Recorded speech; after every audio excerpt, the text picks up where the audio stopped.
ত্রিপুরা বার অ্যাসোসিয়েশনের নির্বাচনে বিপুল জয় জয়কার হলো কংগ্রেস ও সিপিএম এর সমর্থিত জোট সংবিধান বাঁচাও মঞ্চে। নির্বাচনের ফলাফল ঘোষণা হতেই গোটা আদালত চত্বর মেতে ওঠে বিরোধী আইনজীবী ও কর্মী সমর্থকদের স্লোগান আর মিষ্টি মুখের উল্লাসে।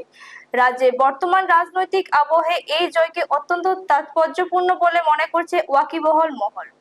এবারের নির্বাচনে শাসক দল বিজেপি সমর্থিত আইনজীবী প্যানেলের সঙ্গে বাম কংগ্রেসের যৌথ মঞ্চ সংবিধান বাঁচাও মঞ্চের দ্বিমুখী লড়াই হয়। তবে সব জল্পনার অবসান ঘটিয়ে অত্যন্ত গুরুত্বপূর্ণ সভাপতি এবং সম্পাদক পদ সহ কার্যবাহী কমিটির সিংহভাগ আসনে জয়লাভ করেছে বিরোধী জোট। বার অ্যাসোসিয়েশনের এই নির্বাচনকে সচেতন মহলের মতামতের প্রতিফলন হিসেবে দেখা হয়, যা আগামী দিনে রাজ্যের মূলধারার রাজনীতিতেও বিরোধী শিবিরকে বাড়তি অক্সিজেন দেবে। সব মিলিয়ে কড়া নিরাপত্তার মধ্যে অত্যন্ত শান্তিপূর্ণ পরিবেশে সম্পন্ন হলো এই নির্বাচনের প্রক্রিয়া। ব্যুরো রিপোর্ট, নিউজ তৎকাল 24। নমস্কার, আমি রিটার্নিং অফিসার পুলক দেবনাথ। আজকে সারাদিনের ইলেকশন, আইনজীবীদের ইলেকশন হয়েছে ত্রিপুরা বার অ্যাসোসিয়েশনে এবং ঠিক 12টার আগে তার রেজাল্ট আমরা পেয়ে গেছি। প্রেসিডেন্ট পদে নির্বাচিত হয়েছেন পৃথা দেব পাল, তিনি 186 ভোট পেয়েছেন এবং ভাইস প্রেসিডেন্ট হিসেবে নির্বাচিত হয়েছেন জীবন কৃষ্ণ সেন, তিনি 221 ভোট পেয়ে ইলেক্টেড হয়েছেন। এছাড়া সেক্রেটারি পদে নির্বাচিত হয়েছেন ভাস্কর দেববর্মা, তিনি পেয়েছেন 298টি ভোট।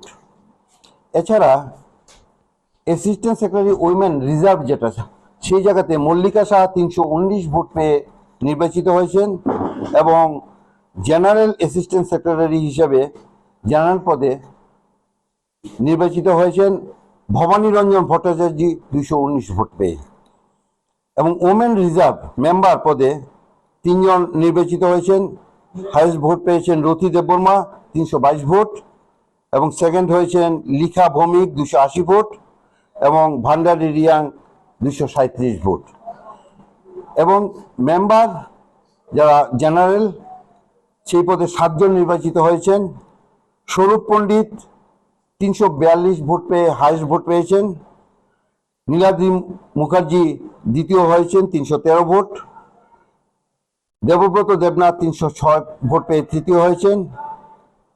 কিশলয় রায় 291 ভোট পেয়ে চতুর্থ হয়েছেন।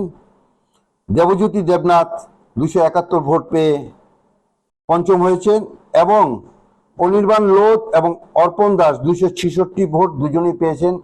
টোটাল 15 জন নির্বাচিত হয়েছেন আজকে ত্রিপুরা বার অ্যাসোসিয়েশনের ইলেকশনে এবং ওনারা নতুন কমিটি কালকে থেকে তৈরি করবেন। সংবিধান বাঁচাও মঞ্চ করে আমরা লড়াই করেছি। আমাদের এই যে ফোরাম, লয়ার ফোরাম, এখানে এটা পলিটিক্যাল ফোরাম না, এখানে ডোমেস্টিক অর্গানাইজেশন। আমরা আমাদের যে বিরোধী শিবির, ওরা এটাকে রাজনীতির রং দেওয়ার চেষ্টা করেছিল, কিন্তু আমরা সংবিধান বাঁচাও মঞ্চ যারা আমরা সংবিধান বাঁচাও মঞ্চকে মেরে ফেলার জন্য চেষ্টা করেছিল, মুছে দেওয়ার জন্য চেষ্টা করেছিল, কিন্তু আজকে ভোট গণনায় দেখা গেল ওরা মুছে গেছে। আমরা আগামী দিনে এই সংবিধান বাঁচাও মঞ্চকে প্ল্যাটফর্ম করে আমরা আমাদের রাজ্যে সংবিধান আক্রান্ত মানুষের আইনের শাসন নেই, সেইগুলি নিয়ে আমরা কাজ করব এবং পাশাপাশি আমরা লয়ারের উন্নতির জন্য পেছনে যে অভিজ্ঞতা আমার ছিল, সেই অভিজ্ঞতাকে কাজে লাগিয়ে আরো ভবিষ্যতে কি কাজ করা যায়, ত্বরান্বিত করা যায়, আমরা সেইভাবে লয়ারের জন্য নিবিড়ভাবে কাজ করব।